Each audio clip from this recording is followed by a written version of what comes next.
حضرت ابو ہریرہ رضی اللہ تعالیٰ عنہ سے مروی ہے کہ رسول اللہ صلی اللہ علیہ وآلہ وسلم نے فرمایا، بنی اسرائیل کے ایک آدمی نے دوسرے سے 1000 دینار قرض کا مطالبہ کیا۔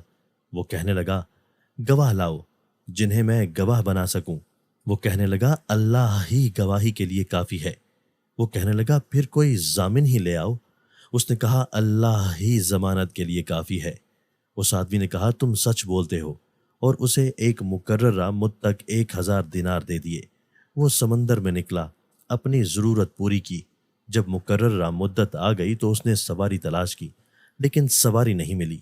اس نے ایک لکڑی لی، اسے کھرچ کر اس میں سوراخ کیا اور 1000 دینار اس میں رکھ دیے، اور اس کے مالک کی طرف ایک رکھ دیا، جس پر اس جگہ کو بھر دیا اور اسے سمندر پر لے آیا۔ کہنے لگا، اے اللہ، تجھے معلوم ہے کہ میں نے فلاں سے 1000 دینار قرض لیا تھا۔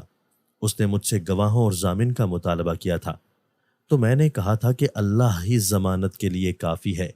وہ تیری ضمانت پر راضی ہو گیا۔ میں نے سواری تلاش کرنے کی بہت کوشش کی تاکہ اس کا حق اسے ادا کر دوں، لیکن مجھے سواری نہیں ملی۔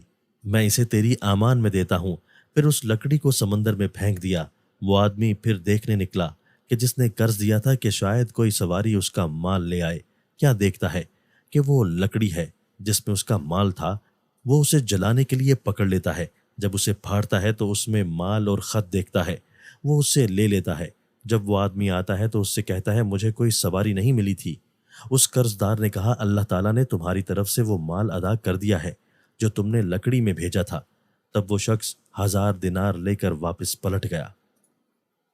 حضرت عبداللہ بن مسعود رضی اللہ تعالیٰ عنہ سے مروی ہے کہ رسول اللہ صلی اللہ علیہ وآلہ وسلم نے فرمایا، اللہ تعالیٰ کو سب سے محبوب کلام یہ ہے کہ بندہ کہے، اے اللہ، تو پاک ہے اپنی تعریف کے ساتھ، تیرا نام بابرکت ہے، تیری شان بلند ہے، اور تیرے علاوہ کوئی سچا معبود نہیں۔